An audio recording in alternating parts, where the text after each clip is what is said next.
All right, third one, and I just want to say for the record that I actually just recorded a little 10-minute one, and realized there was something I really wanted to talk about, and because I didn't have a list, I forgot about it.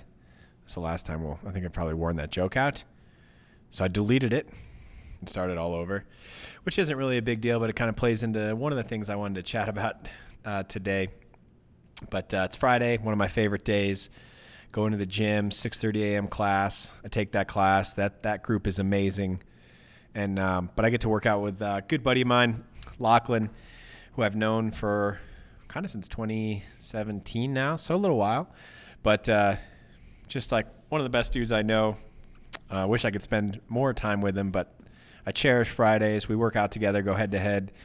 And not only is Lachlan a great friend of mine, but he's somebody, I don't know if he'd admit this, he's somebody I think he would. His personality's like this, I think. He's somebody I just hate losing to. But also always absolutely enjoy chasing in workouts and being occasionally chased by. I'm on a losing streak. 0-6 right now. Lachlan, I think, is one of the last 6, maybe 7 workouts we've done together until today. So if I don't mention that 20 more times in this podcast, just let you know. I finally got a win back on the board, so I'm 1-6. Which is amazing. I would make some sports joker reference, but I don't really watch much sports. Sorry about that, world. Workout was AMRAP 8 minutes, as many rounds and reps as possible, of 5 hang power cleans at 105 pounds and 155 pounds, and then 5 strict handstand push-ups. Had some cool little overhead walking lunge accessory work at the end, which kind of added insult to injury, because your shoulders just blasted from that workout. But that was a really awesome class. I liked the workout. It was a short workout, but fast enough rounds, so you felt very busy throughout the whole thing. I think I inched Lachlan out by about 4 handstand push-ups. But I didn't love the way that I won. I didn't cheat, even though I am a terrible counter. I didn't cheat, but I just felt like my handstand push-ups were just sloppy. Hands maybe a little extra wider than normal, which makes sense. I haven't been doing a lot of them, and I don't know. So that just made me think about I need to tighten up my handstand push-up hand position, get them closer. I feel like I used to practice those a lot more at different hand positions to just strengthen the shoulder and just get better at the skill, altogether. So tomorrow's workout, though, we're going to work out again, which is like awesome. The Saturday workout at the gym, it's a cool one. Kind of like a classic Saturday workout, though I do wish it was a partner workout. 5 rounds for time, I think 2 rope climbs, 20 burpees, and 40 air squats. Lachlan wants to do it with a vest because he's insane and he's super excellent at burpees. I don't remember the last time I've climbed on a rope, so climbing it on with a vest makes total sense. So we'll let you know how that goes. But excited to do it. Saturday morning class is always huge fun, chaotic, full of energy. It's one of my favorite parts of the gym time. We'll let you know how that goes. But yeah, so I struck out in a couple ways today. Want to clean up my handstand push-ups. Need to make those better. We were talking yesterday about where this thing goes, and one of the things is guests.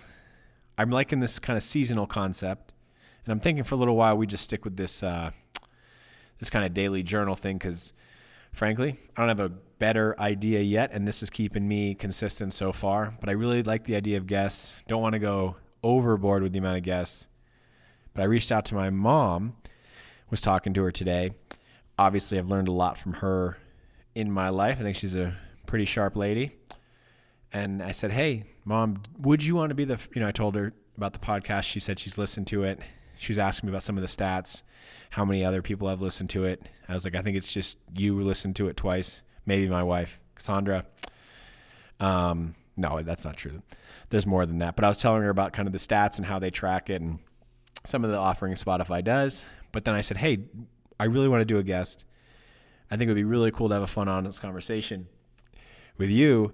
And I said, do you want to be my first guest? And she just straight up said, I don't know yet. I'll think about it. And I was like, boom, dissed by my mom right out the gate. But she told me to keep my hopes up. She said, I'll think about it. Doesn't mean it's a no. So you're saying there's a chance. what was all that 1 in a million talk?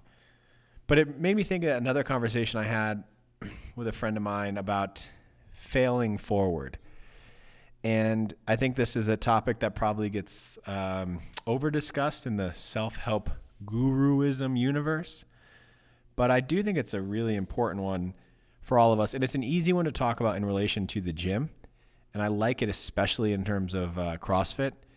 It's not always as simple as like you learn how to do this in the gym and it applies to everywhere outside of everywhere else in your life. I think porting skills is a special skill in and of its own. That's a whole nother podcast.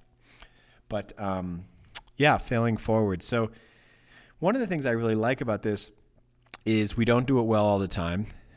And I think people who do it well make some of the best people I've ever met. And it makes you really, really good at both handling adversity, finding a lot of success. But it's not an easy thing, especially once you get successful. Because I think it's easy to hide in your own success, like once it's rolling. I did this great thing once, I'll just keep doing it. But I do think when it comes to failing forward, we fall into a couple of buckets. I think you fall into a bucket of you're just always like the super smiley, almost falsely positive. Oh yeah, that was great, blah, blah, blah. Or you fall into like being the person who like worships, your own failure. Like, oh yeah, struggled with this thing too, been struggling it for a while. And, that person, I think, is able to assess and see what they're not great at, but they can't get to that stage of here's how I'm going to make it better. Here's how I'm going to prove. Here's how I'm going to retest. And I kind of feel like this is a weird one, in CrossFit. I do feel like there's seasons, like ebbs and flows of, as a community, how we view CrossFit programming and treat it. And I do think it's something that should slowly evolve over time. That's kind of how it was built. There's obviously core tenets, seeds in the ground, but the way the plant grows kind of changes slightly over time. And I think that's really important. But I feel like we're in a phase right now where like retesting is like not a cool thing to do, or we just avoid it at all costs. At least in my CrossFit fitness journey, there was definitely a season of life where it's like I did everything in my power not to retest a workout. But it is really important, right? Because you're kind of only as fit as your last workout. It gives you immediate feedback. And I think when you can start to think about it in a way where you can look at yourself and say, wow, I really messed that up. And here are all the things I can do to do that differently next time. And here's all the things I will do to prepare myself so I can do that differently next time. I can't say enough importance about that skill. And it's an easy skill to learn in the gym. It's a really hard skill to apply in the rest of your life, but it's a super important skill. And one of the other things my mom and I were talking about, along this concept of like failing forward and her not wanting to be on the podcast, well, maybe be on the podcast, was also that things change. And kind of the last thing I shared with her was like, hey, look, we kind of talk about some other things, but I was talking about, something I've learned throughout my life in my, sometimes we say the phrase infinite wisdom. And I paused and I said, in my infinite ignorance. And I like that phrase better because I do feel like the more I learn and the more I try and practice like a failing forward approach, which I don't do well all the time, is I just start to learn like how much there is left to learn. I definitely know more than I did 5 years ago, 10 years ago, maybe not 20 years ago. I think I knew everything when I was 18, 19, lost some of it along the way. But, kind of accepting our own infinite ignorance. And in ignorance, I was looking the word up. I don't think it means like deliberate. It really just is sort of like the lack of knowledge or understanding. Like I said, I don't think it's deliberate. You can definitely stay there for too long, but I think it's an acceptance of, because there is like so much to learn and know. And that's why I had talked about getting guests on here and being able to share just some of their great wisdom, because it can come from anywhere.